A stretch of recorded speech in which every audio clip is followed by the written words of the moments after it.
Bonjour et bienvenue dans Montaterre. Cette émission vous permettra de découvrir les espaces agricoles, les espaces naturels sensibles et tout ce qui peut constituer la ville à la campagne.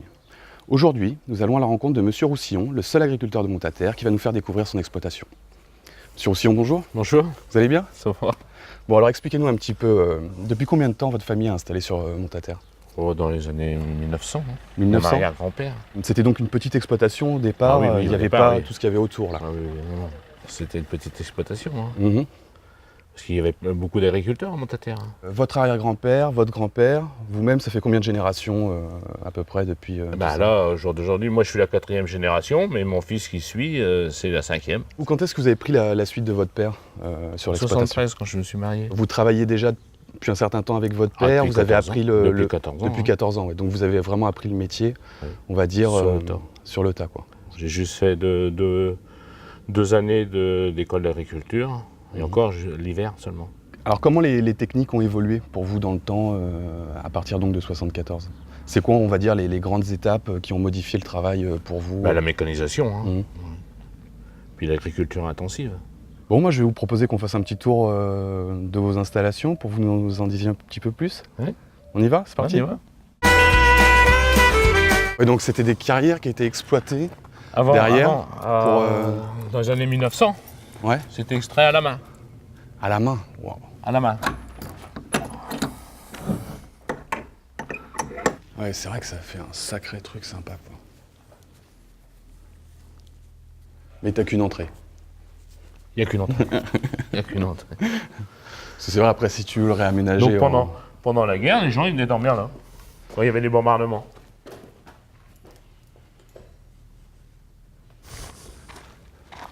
Et donc là, c'est pareil, tu peux stocker du foin ici. Oui, de la paille. De la paille et des trucs. Pourquoi il faut ventiler le tas? Parce qu'à la moisson, il fait 30 degrés dehors, on rentre du blé à 30 degrés. Si on le laisse comme ça, il va chauffer, les insectes ils se mettent, donc il faut qu'on le descende. Il y a 6 colonnes, on met un moteur dessus qui aspire. Donc l'air frais, parce qu'on ventile la nuit, l'air frais rentre dans le blé et l'extracteur il est en bas. D'accord. Donc ça oblige l'air à rentrer dans le tas de blé. Ok, On tire le fond et forcément l'air est obligé de rentrer. d'accord. Et donc là, bon, là c'est à peu près l'ensemble de ta récolte ou Non, c'est une partie? on livre à la coopérative. Hein. On livre à la coopérative. Comment ça? C'est toi qui livres?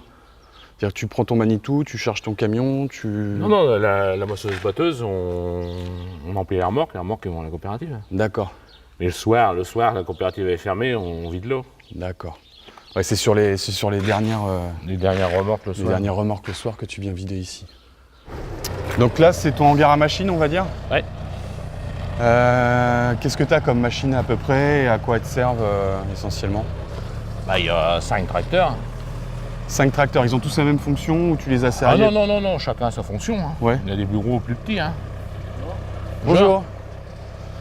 Il y a le plus gros ou plus petit. Hein. Oui, parce que la remorque, faut 5 pouvoir la tonnes. tirer là, ça là quand même. Là, c'est 18 tonnes, l'autre, c'est une 21 tonnes. D'accord.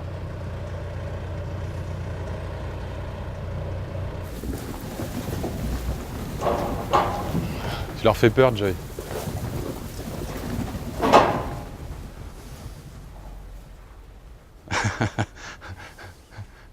Elle se demande ce qui se passe un peu là. L'île de France, c'est sauvage.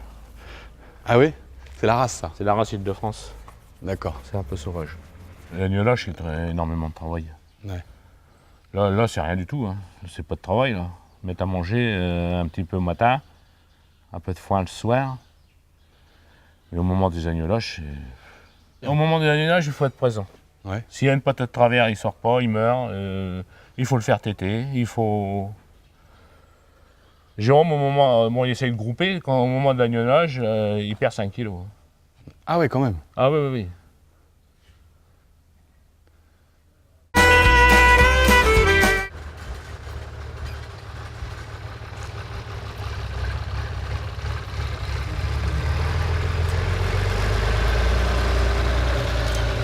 Qu'est-ce que vous faites? J'endaine le foin, on fait un andin Ça veut dire quoi en fait? pour que la presse elle puisse ramasser. D'accord. Et c'est pour faire des ballots de foin? Faut faire des ballots de foin. D'accord. Qui vont servir à quoi après? Donner à manger aux moutons, D'accord. aux animaux.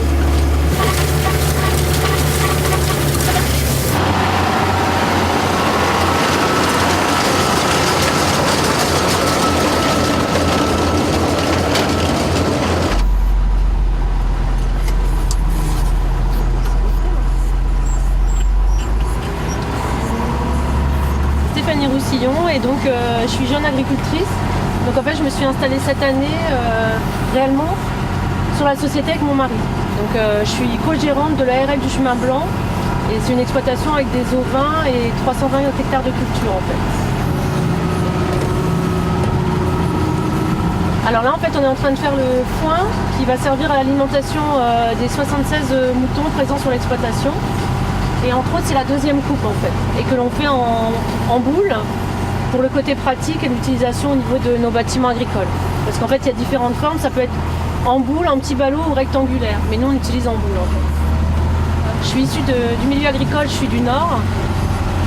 J'ai rencontré mon mari qui travaillait avec ses parents, qui avant travaillait avec une exploitation transmise de génération en génération. C'est familial. Voilà, avant il y avait le grand-père, ensuite il y a eu mon beau-père, là mon mari. Et en fait le temps que mon mari s'est installé, ensuite mes beaux-parents ont pris leur retraite et en fait moi je remplace mon beau-père actuellement.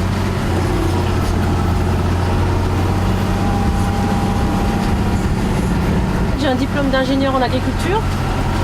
Donc quand je suis arrivée dans la région, j'ai voulu trouver un travail adapté à mon diplôme. Sauf qu'en fait, la seule possibilité que j'avais, c'était d'aller sur la région parisienne. Et moi, ça ne me plaisait pas du tout parce que je ne suis pas une fille de la ville, en fait. Et donc, j'ai essayé de trouver, j'ai été commerciale pendant quelques mois pour des logiciels agricoles. Mais ça ne me plaisait pas non plus. Et en fait, j'ai quitté mon travail et j'ai pris le premier boulot que j'ai trouvé, donc je suis devenue caissière. Et ça, je l'ai fait pendant 8 ans. Mais en fait, ce qui s'est passé, c'est qu'après, on avait beaucoup de travail sur la ferme, plus moi des enfants, j'ai eu des enfants entre deux. Je pouvais plus gérer mes 35 heures à l'extérieur et la ferme parce qu'en fait, moi j'étais une main d'œuvre aussi. Quelque part, j'étais le stagiaire, on m'appelait le stagiaire. Donc j'ai dû faire un choix, donc j'ai quitté aussi mon travail de caissière. Et j'ai trouvé un petit boulot à temps partiel pendant quelques temps, le temps de pouvoir reprendre des parts dans le RL.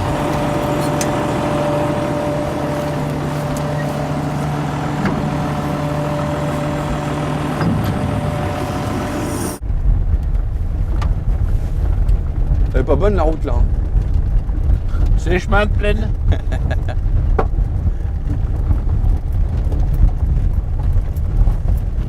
La commune l'entretient quand même. Hein. Ouais. Ouais, mais des cailloux un peu. Alors ça c'est un fumier, il va être épandu là, dans la parcelle là. Alors tous les ans la société de chasse on fait une journée de l'environnement. On s'associe donc les chasseurs, on est toujours une quinzaine. On ramasse tous les ordures qui. Et vous la faites quand cette année? C'est peut-être le 4 octobre je crois. 4 octobre, oui c'est ça. Pour la journée des associations et de La l'environnement. journée environnement. Et on se réunit là. Vous êtes combien dans cette société de chasse? À peu près? Combien de membres? Des actionnaires qui. Parce que là, ça fonctionne comme les propriétaires, ils ont une carte, ils ont un droit de chasse. Donc, bien sûr, gratuit. Donc, les propriétaires mettent à disposition leur terre pour les chasseurs. Donc, on a une douzaine d'actionnaires qui payent. D'accord. Et voilà. Le fameux tilleul. Pourquoi le fameux tilleul? Parce qu'il est sur les cartes d'état-major. Ah d'accord. Donc, C'est un point de repère? Oui. D'accord. Donc pas le droit de le couper celui-là? Pas le droit de le couper. Monsieur Roussillon, merci de votre accueil et puis de nous avoir fait visiter et de nous avoir donné toutes ces explications. Donc bon courage à vous pour la suite.